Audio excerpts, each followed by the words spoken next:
Hello everyone, welcome to my channel Priyanka teaching classes. तो कल हमने पढ़ा था दो मेथड, कौन कौन सी, सब्स्टिट्यूशन मेथड और एलिमिनेशन मेथड। तो और आज हम पढ़ने वाले हैं क्रॉस मल्टीप्लिकेशन मेथड के बारे में। ओके, तो चलिए शुरू। क्रॉस मल्टीप्लिकेशन मेथड, तो आज हम पढ़ते हैं क्रॉस मल्टीप्लिकेशन मेथड के लिए। ठीक है, तो क्रॉस मल्टीप्लिकेशन मेथड में क्या होता है, सबसे पहले तो हम इसका फॉर्म देख लेते हैं कि किस फॉर्म में हमको क्वेश्चंस आएंगे। तो हमारे पास इस फॉर्म में आते हैं a1x plus b1y plus c1 is equals to 0 and a2x plus b2y plus c2 is equals to 0। ये होती है इसकी फॉर्म। ठीक है, इसी फॉर्म में हमारे जो भी क्वेश्चंस आएंगे वो इसी फॉर्म में होंगे। ठीक है, तो इस क्वेश्चन इसमें शुरू करने से पहले कि क्रॉस मल्टीप्लिकेशन होती क्या है, जैसे कि आप लोग को समझ में आ रहा है कि कुछ ना कुछ तो क्रॉस में होगा ही। ठीक है, और मल्टीप्लाई होना है, तो इसकी कुछ प्रॉपर्टीज़ होती हैं।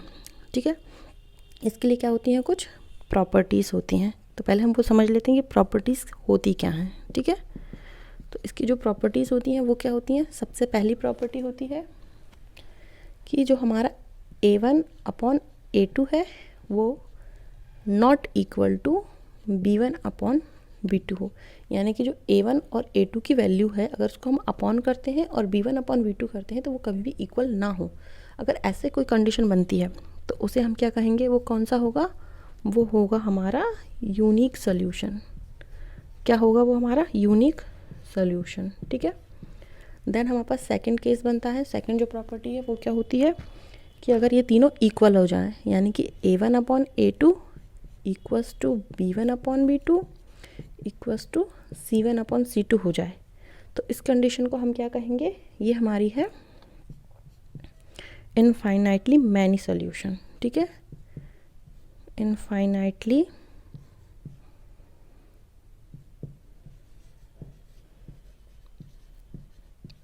मैनी सोल्यूशंस होंगे। ओके, देन हमारे पास थर्ड केस बनता है। थर्ड जो प्रॉपर्टी होती है वो होती है कि अगर a1/a2 ये तो इक्वल हो जाएगा b1/b2 के, बट ये c1/c2 के इक्वल नहीं होगा। ठीक है, अगर ऐसी कंडीशन बनती है तो हम क्या कहेंगे कि नो सोल्यूशन, मतलब कि उस कंडीशन में इसका कोई भी सोल्यूशन नहीं होगा। ठीक है, ये तीन प्रॉपर्टीज़ हमको याद करनी है। कौन कौन सी, a1/a2 not equals to b1/b2, अगर ऐसी कोई कंडीशन बनती है तो वो यूनिक सोल्यूशन होगा। अगर a1/a2 equals to b1/b2 equals to c1/c2 ये तीनों इक्वल आते हैं तो इनफाइनाइट मैनी सोल्यूशंस होंगे। और अगर a1/a2 equals to b1/b2 but not equals to c1/c2 होता है, तब उस कंडीशन में हमारे पास क्या आ जाएंगे, नो सोल्यूशंस, मतलब हमारे पास कोई भी सोल्यूशन नहीं निकलेगा। ओके, चलिए, तो अगर हमें कोई क्वेश्चन दिया हुआ है, ठीक है, तो हमको उसको पहले तो कंपेयर कर लेना है। तो हमने क्या बोला कि अगर a1/a2 is not equals to b1/b2 आता है तो क्या हो रहा था, हमारा यूनिक सॉल्यूशन बन रहा था। ठीक है, तो जब भी यूनिक सॉल्यूशन आता है, उसके अलावा जो दो प्रॉपर्टी हैं अगर वो आती हैं तो वो उसको सॉल्व करके ईजिली ख़त्म हो जाएगा। बट अगर हमको बोल दिया कि इस तरीके की कंडीशन है, यूनिक सॉल्यूशन आ रहा है अगर किसी क्वेश्चन में, तब हमको ये फार्मूला अप्लाई करना पड़ता है। फार्मूला कैसे बनता है पहले वो देख लेते हैं हम। क्या करेंगे हम, सबसे पहले यहाँ लिखो x, यहाँ लिखा y, यहाँ लिखा 1। ठीक है, ये फार्मूला बनाने का तरीका होता है। पहले आप ये लोग समझ लीजिए, क्या करेंगे हम, इस तरफ लिखेंगे b1 से स्टार्ट करेंगे, b1 b2, इन दोनों के बीच में क्या आ जाएगा, b के बाद c आएगा यानी कि c1 c2, अगेन a आ जाएगा तो इन दोनों के बीच में a1 a2, देन वापस से b1 b2, फिर से क्या आ जाएगा b1 b2। अब फॉर्मूला कैसे होगा, इसका मल्टीप्लाई इससे, इसका मल्टीप्लाई इससे, इधर इधर, इस तरीके से आपको याद करना है ताकि आपको जो फॉर्मूला है वो इजीली याद हो जाएगा। अब फॉर्मूला होता क्या है कि x, ये जो x था उसके अपॉन में क्या आना चाहिए, b1 into c2, b1 into c2 and minus b2 into c1, b2 into c1, then फिर क्या है, इक्वल लगाएंगे, y है तो y के नीचे क्या आएगा, यहाँ देखो c1 इंटू a2, क्या आएगा c1 into a2, again minus, फिर क्या है c2 into a1, C2 into A1। आप इससे याद रखो कि जिसकी तरफ एरो है वो बाद में आना है, यहाँ से लेके यहाँ तक, ठीक है। अगेन इक्वल्स टू 1 है, तो 1 के नीचे क्या आएगा, A1 into B2, A1 into B2 minus A2 into B1, A2 into B1, ठीक है। ये होता है हमारा फॉर्मूला। तो जब भी किसी क्वेश्चन में हमको दिया हुआ है, या तो दिया है कि यूनिक सॉल्यूशन निकालिए, तब भी हमें यही अप्लाई करना है, और अगर हमको यूनिक सॉल्यूशन निकालने को नहीं दिया बट हमें क्वेश्चन दिया है, हम उसको पहले तीनों प्रॉपर्टी से अप्लाई करेंगे। अगर इसमें फर्स्ट प्रॉपर्टी फुलफिल हो रही है कि वो दोनों इक्वल नहीं है, तो हमें यही फार्मूला यूज़ करना है, ठीक है। इसके लिए कुछ फार्मूला और होता है, तो वो आपको बता देती हूँ। तो देखिए क्या होता है, हमको ये क्यों निकालते हैं, ताकि हम x और y की वैल्यू निकाल सकें। तो एक तो तरीका होता है कि आप इस तरीके से पूरा सॉल्व करके निकालें, एक होता है डायरेक्ट इसके लिए x का और y का फॉर्मूला भी होता है। वो क्या होता है, उसको भी सेम ऐसे ही निकालते हैं। जब हमें x का फॉर्मूला निकालना है, आप इसको कवर करो, ठीक है। हमें x की वैल्यू निकालनी है ना, तो ये वाली चीज़ यहाँ जाएगी, तो इंटू की जाएगी ना, तो यानी कि वही चीज़ आ जाती है। ये चीज़ आएगी पहले B1 C2 minus B2 C1, और जब ये यहाँ गया तो डिवाइडेड बाय में क्या है, A1 B2 minus A2 B1। Same अगर हमें y की वैल्यू निकालनी है, इसको हम कवर करेंगे, ये वाली चीज़ यहाँ मल्टीप्लाई हो जाएगी, y की value, y is equal to क्या आ जाएगा, C1 A2 minus C2 A1 divided by A1 B2 minus A2 B1, ठीक है। आप इस तरीके से भी निकाल सकते हो, ठीक है। चलिए तो हम कुछ क्वेश्चन से इसको समझ लेते हैं। चलिए तो क्वेश्चन ले लेते हैं हम। एक एग्जाम्पल हमें दिया है 5x plus 3y minus 35 is equals to 0, then 2x plus 4y minus 28 is equals to 0। Okay, तो सेम सबसे पहले तो हम A1 A2 A3 निकाल लेते हैं। क्या क्या दिया हमें A1 दिया है 5, B1 दिया है 3, C1 दिया है 35। ओके, चलिए उसके बाद क्या बोला हमें, देखो माइनस प्लस में ध्यान रखना, यहाँ माइनस आएगा। देन A2 हमें दिया हुआ है 2, B2 हमें दिया हुआ है 4, एंड C2 हमें क्या दिया है, माइनस का 28, ठीक है। तो सबसे पहले हम वही करेंगे, हमारी जो प्रॉपर्टीज है उसको फुलफिल कराते हैं। सबसे पहली प्रॉपर्टी क्या थी, A1 upon A2 not equals to B1 upon B2। तो देखो A1 अपॉन A2 अगर हम करते हैं तो हमारे पास क्या आ रहा है, 5 अपॉन 2, और B1 अपॉन B2 क्या आ रहा है, 3 अपॉन 4। तो देखो दोनों नॉट इक्वल्स टू आ रहे हैं, यानी फुलफिल कर रही है फर्स्ट वाली प्रॉपर्टी, यानी जो हमारा सोल्यूशन है वो क्या होगा, यूनिक होगा। तो हमने क्या बोला था, जब हमारा सोल्यूशन यूनिक होगा तो हम उस कंडीशन में हमारा फॉर्मूला अप्लाई करेंगे। फॉर्मूला हमारे पास क्या था, x upon B1 C2 minus B2 C1 is equals to y upon C1 A2 minus C2 A1 is equals to 1 upon A1 B2 minus A2 B1, ठीक है। ये दिया हुआ है हमें। तो चलिए अब हम वैल्यू रखते हैं। क्या है हमारे पास, x upon B1 C2, B1 की वैल्यू कितनी है, 3 है, और C2 की वैल्यू कितनी है, माइनस का 28, माइनस फिर क्या है B2 कितना है, 4 है, और C1 कितना है, माइनस का 35, ठीक है। Then is equals to y की वैल्यू क्या है हमारे पास, C1 A2, C1 मतलब कि माइनस 35 और A2 मतलब कि 2, माइनस फिर क्या है C2 मतलब माइनस 28 इंटू A1 मतलब 5, ठीक है। देन इज इक्वल्स टू यहाँ पे आएगा 1 अपॉन, तो देखिए नहीं रहा। चलिए इसके आगे मैं क्या करती हूँ, थोड़ा नीचे लिख लेती हूँ ताकि आप लोग को दिख सके, ठीक है। वो आपको कंटिन्यूसली उसके आगे ही लिखना है, ठीक है।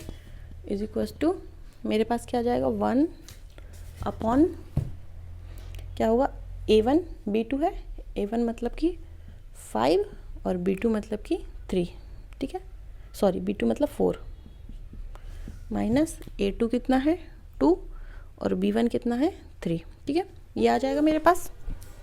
चलिए अब हम इसको सॉल्व करते हैं। सॉल्व करेंगे तो हमारे पास क्या आएगा, देखो अब हमको क्या करना है, x की वैल्यू निकालनी है। तो उससे पहले हम क्या करते हैं, इनको नीचे सॉल्व कर लेते हैं। तो यहाँ आ जाएगा x अपॉन, जब आप इसको सॉल्व करोगे तो जो हम सॉल्व करेंगे तो हमारे पास कितना आ जाएगा, x के नीचे आ जाएगा 56, ठीक है। कैसे होगा, ये हो जाएगा इंटू एंड देन इंटू, तो ये माइनस होगा तो हमारे पास आ जाएगा 56, y अपॉन यहाँ पे कितना आ जाएगा हमारे पास 70 एंड 1 अपॉन कितना आ जाएगा इसको सॉल्व करने पे 14, ठीक है। ये वैल्यूज़ आएंगी हमारे पास। अब हमें क्या करना है, x की वैल्यू निकालनी है ना, इसलिए हम क्या करेंगे, दिस एंड दिस, इन दोनों को इक्वल करेंगे, ये वाली चीज़ को छोड़ देंगे पहले, ठीक है। मैं लाइन खींच देती हूँ ताकि आप लोग को समझ में आ जाए, ठीक है। देखो इन दोनों को इक्वल कर रहे हैं हम, जब हम इन दोनों को इक्वल कर रहे हैं तो क्या हो जाएगा हमारे पास, x upon 56 is equal to 1 upon 14, 56 इधर जाएगा यानी कि x is equal to 56 upon 14। जब इन दोनों को कैंसिल आउट करेंगे तो हमारे पास क्या बच जाएगा 4, यानी कि जो हमारी x की वैल्यू है वो कितनी आ गई 4, ठीक है। ये हमारे पास यहाँ तक वैल्यू आ गई है, ओके। चलिए ये मेरे पास x की वैल्यू आ गई है। अब मैं क्या करूँगी, इस तरफ कर देती हूँ, ठीक है, इसको रब कर देती हूँ मैं।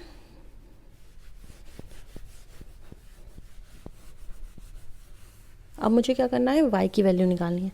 तो y की वैल्यू के लिए मैं क्या करूँगी, x वाले को कवर करूँगी, इन दोनों को ले लूँगी, क्या है y upon 70 is equal to 1 upon 14।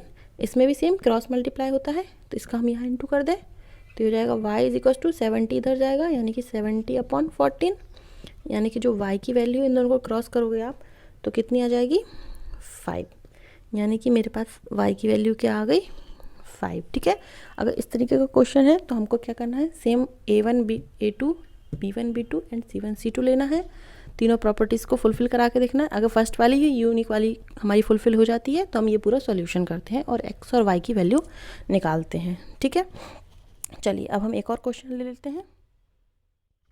तो हमें क्वेश्चन में क्या दिया हुआ है कि for what value of k will be the following pair of linear equation have infinite many solution, ठीक है। और हमें इक्वेशन क्या दी हुई है, kx plus 3y minus k minus 3 is equal to 0 and 12x plus ky minus k is equal to 0,